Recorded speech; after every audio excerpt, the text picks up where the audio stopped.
멸치아담에 와주신 여러분, 정말 고맙습니다. 평안함과 복이 깃드시길 기원합니다. 구독과 좋아요는 저에게 큰 힘이 됩니다. 아내 덕분에 몸과 마음의 병을 고친 사내가 있습니다. 옛날 어느 깊은 산골 마을에 기라라는 사내와 순이라는 여인이 살고 있었습니다. 기라와 순이는 어릴 적부터 마치 남매처럼 자라났고 서로의 웃음소리와 숨결에 익숙한 사이였죠. 장성하여 자연스레 부부의 연을 맺었습니다. 두 사람은 남들보다 수줍은 미소로 손을 맞잡았고 사람들은 입을 모아 말했습니다. 참 보기 좋은 부부구먼. 저 둘은 전생의 인연이었던 게 틀림없지. 비록 형편은 넉넉하지 않았으나 두 사람은 늘 함께 나무를 하고 밭을 일구며 정답게 살아갔습니다.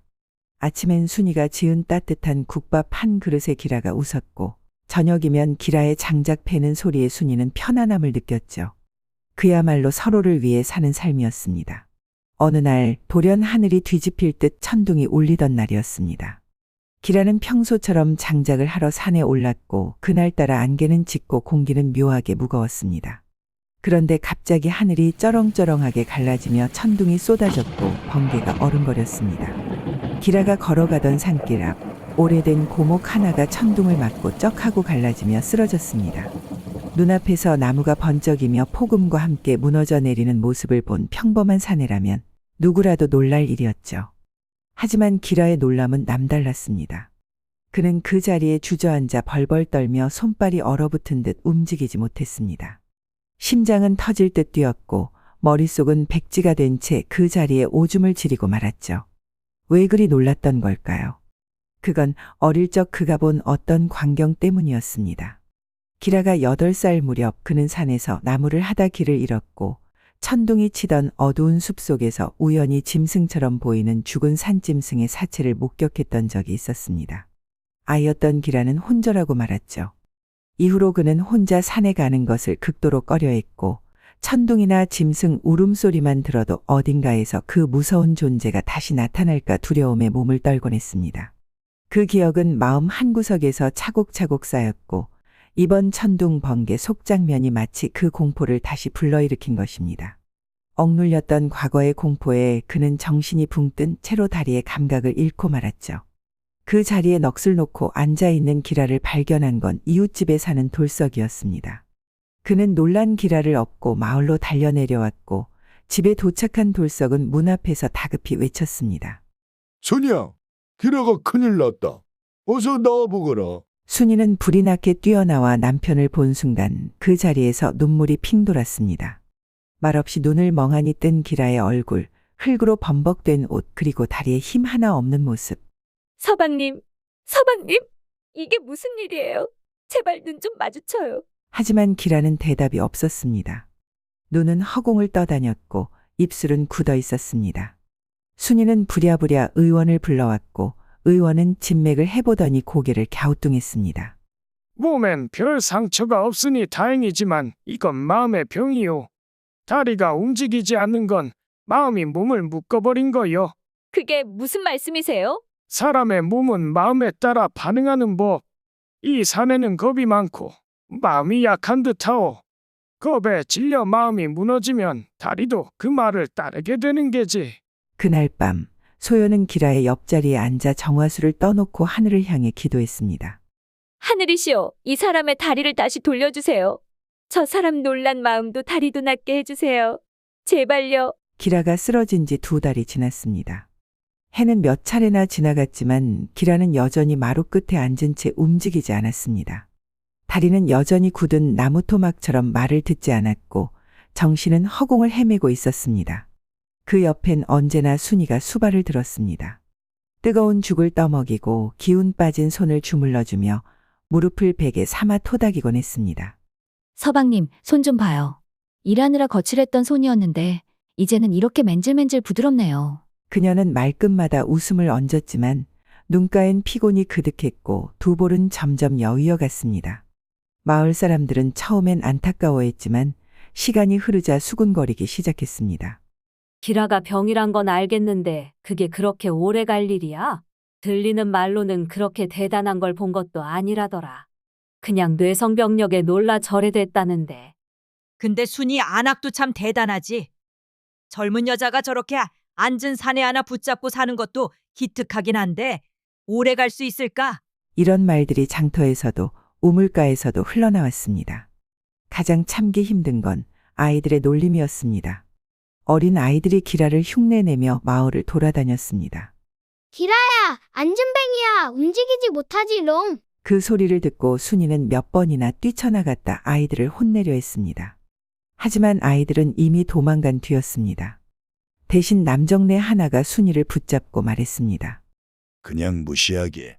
그런 건 신경 쓸수록 마음만 다치니 말이요. 순이는 눈물이 뺨을 타고 흘러내렸죠. 하루는 순이가 장에 다녀오는 길에 웬 남정네가 다가와 말을 걸었습니다. 순이 아낙 내 소문 들었어. 혼자 주막하느라 고생 많다고. 근데 말이요. 이런 말 조심스러운데 기라 그 사람 병 이제 안 낫겠어. 그런데 뭐 하러 고생하나. 나랑 같이 살아보는 건 어때? 잘 생각해보구려. 그 말에 순이는 갑자기 돌아서서 그 사내의 뺨을 후려쳤습니다. 내 서방님이 걷지 못한다고 내 마음까지 떠나간 줄 아시오? 다시는 그런 소리 하지 마시오. 남정네는 놀라서 달아났습니다. 순이의 그 단단한 눈빛 앞에 더는 농을 던질 수 없었던 것입니다. 하지만 그날 밤 순이는 마당 끝 우물가에 앉아 조용히 울었습니다. 하늘이시여, 대체 이 사람을 이렇게 만든 것이 무슨 뜻입니까? 저 혼자만 살아가라 하시는 겁니까? 저는 떠나지 않을 겁니다. 하지만 너무 힘듭니다. 며칠 후 고민 끝에 순이는 기라에게 얘기합니다. 서방님, 우리 다른 곳으로 가요. 이 마을은 우리와 맞지 않는 것 같아요. 얼마 안 되는 살림 팔아서 작은 주막이라도 하면 우리 먹고 살 수 있을 거예요. 내가 다 할 테니 당신은 그냥 내 옆에만 있어요. 기라는 아무 말도 하지 않았습니다. 하지만 그날 저녁 그는 눈을 감고 혼잣말을 했습니다. 부끄럽소, 순이. 내가 그대에게 짐이 되어가는 게 부끄럽소. 그 목소리는 작았지만 순이는 느낄 수 있었습니다. 순이는 조용히 그의 옆에 앉아 말했습니다. 서방님, 짐이라니요. 세상 사람 모두가 등을 돌려도 나는 당신을 놓치지 않을 거예요. 그러니 우리 함께 새로운 길로 가요. 그렇게 두 사람은 오래 살던 마을을 등지고 강 건너 새 마을로 옮겼습니다. 순이가 이끈 수레 하나, 다리가 굳은 기라를 태운 채 그렇게 다른 터전을 향해 걸어갔습니다. 새 마을에서 시작된 주막은 작고 검소했지만 순이의 손맛과 미소 덕분에 손님은 점점 늘어났습니다. 기라는 아직도 다리를 쓰진 못했지만 조용히 순이 옆을 지키며 장작을 패고 물을 길어 나르며 조금씩 세상으로 나아가려 애썼습니다. 그러나 그 어둡고 눅진한 무게는 여전히 그들의 삶의 그림자를 드리우고 있었습니다. 시간이 지날수록 지쳐가는 순이는 요즘 말을 잃어갔습니다. 얼굴은 해쓱해지고 국밥을 말던 손이 자꾸 멈춰서고 이제 더는 버티기 어려운 심정이었겠죠. 그리고 마침내 어느 흐린 날 아침 순이는 기라에게 생일상 같은 푸짐한 밥상을 차려주며 이렇게 말합니다. 서방님, 오늘은 날도 풀리고 바람도 부드러우니 우리 꽃놀이 한번 다녀와요. 기라는 잠시 의아했지만 순이의 다정한 눈빛에 고개를 끄덕였습니다. 그날따라 어쩐지 순이의 미소가 이상하게 따뜻했죠. 어디 떠나는 사람처럼 말입니다. 순이는 기라를 이불에 감싸 업고 천천히 산으로 향했습니다. 바닥은 질퍽하고 숨은 턱까지 찼지만 순이는 한마디 불평도 없었습니다. 그리고 산 중턱. 순이는 기라를 내려놓고 조용히 앉아 말합니다. 서방님, 여기까지 오느라 고생하셨어요. 근데 오늘 우리 여기서 같이 죽읍시다. 뭐라고? 부인, 지금 무슨 소리? 더는 못 살겠어요. 당신은 다리를 못 쓰고 나는 밤낮으로 일해도 끝이 안 보여요. 당신도 힘들고 나도 이제 더 이상은 못하겠어요. 이러느니 우리 그냥 같이 끝냅시다.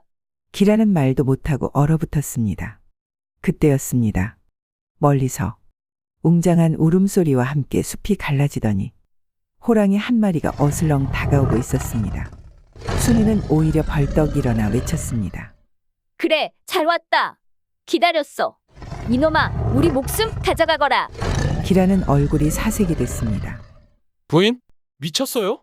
저건 진짜 호랑이라고요. 도망가야지. 그럼 뛰세요. 뛰라고요. 살고 싶으면 뛰라고요. 그 순간 호랑이가 으르렁거리며 다가오기 시작했습니다. 기라는 겁에 질려 흙을 던지기도 했지만 호랑이는 오히려 더 가까이 왔죠. 아, 몸이 먼저 반응했습니다.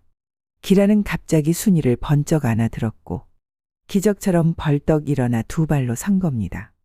순이는 얼어붙었습니다. 서방님, 지금 걸었어요. 기라도 믿기지 않는다는 듯 두 다리를 내려다보며 중얼거렸습니다. 내가 서 있어. 그러나 안심할 틈은 없었습니다. 호랑이가 다시 사나운 얼굴로 달려들기 시작했으니까요. 기라는 주변에 떨어진 나뭇가지를 움켜쥐고는 호랑이 앞을 막아섰습니다. 이놈아! 감히 네가 우리를... 그 외침은 분명 떨렸고 몸이 후들거렸습니다. 멀리서 다른 호랑이의 울부짖는 소리가 들리고 호랑이는 그 자리에 멈춰서더니 조용히 숲속으로 사라졌습니다. 그리고 둘 사이에 깊은 숨소리만 남았습니다. 서방님, 이제 다 나았어요. 기라는 고개를 숙여 눈물을 훔쳤습니다. 살았네 살았어. 나 부인 덕분에 다시 태어났어. 그날 밤 마을에는 소문이 돌았습니다. 정말? 안진뱅이 기라가 걸어다니면서 마당을 쓸고 있었다고? 믿을 수 없다는 듯이 사람들은 몰려왔고 다음 날 모두의 눈앞에서 기라는 씩씩하게 빗자루를 들고 마당을 쓸고 있었습니다. 그날 이후 사람들은 말했습니다. 호랑이도 무섭지만 진짜 무서운 건 아내 순이네. 순이야. 기라가 산에서 호랑이를 만나 다리가 낫고 돌아오자 마을은 온통 난리법석이었습니다. 그 안전뱅이 양반이 걸었다고? 주모, 국밥에 뭐 넣은 거요? 신통방통하네. 이웃 어르신부터 장터 아낙네들까지 입을 모아 순인의 주막으로 몰려들었고 기라는 부끄러운 듯이 머리를 극적이며 말했습니다.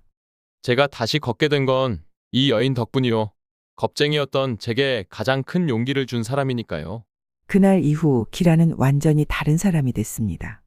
예전엔 매일 마루에 퍼질러 앉아 순이에게 물이며 밥이며 다 시키던 양반이 이제는 새벽부터 일어나 장작을 패고 손수레를 끌어 장을 보러 나가고 심지어 국밥을 말아 손님상에 올리는 데까지 손수했으니 사람들은 사람이 바뀌면 국밥 맛도 바뀐다며 깔깔 웃었죠.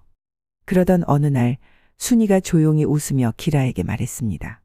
서방님, 다리 낫고 나니까 이제 일도 잘하고 말도 잘하고 마을에서 아주 소문 다 났어요. 그러자 기라는 머리를 긁적이며 말했죠. 근데 아직 못한 게 하나 있어. 뭐요? 나 말이요. 순이 자네한테 혼례 한번 제대로 못 올렸잖소. 그리고 바로 다음 날 마을 한복판에 조촐하지만 정성 가득한 혼례상이 차려졌습니다. 기라와 순이 평생을 같이 살면서도 못했던 혼례식을 드디어 치르게 된 것이죠. 어르신들은 이 나이에 혼례도 다 보내. 하며 눈물 지었고 아이들은 신부가 더 예쁘다며 박수 쳤습니다. 혼례가 끝나고 순이가 기라에게 조용히 말했죠. 서방님, 이젠 겁쟁이 사내가 아니에요. 기라가 웃으며 대답했습니다. 겁은 여전하지만 난 자네 없이는 못 살겠다는 건 이제 확실히 알겠어. 사람을 변화시키는 건 서로를 향한 믿음이란 것이죠. 오늘도 멸치아담 끝까지 들어주셔서 고맙습니다. 다음 이야기도 정갈하게 준비해서 오겠습니다. 구독과 좋아요 꼭 눌러주시고요. 그럼 또 뵙겠습니다. 감사합니다.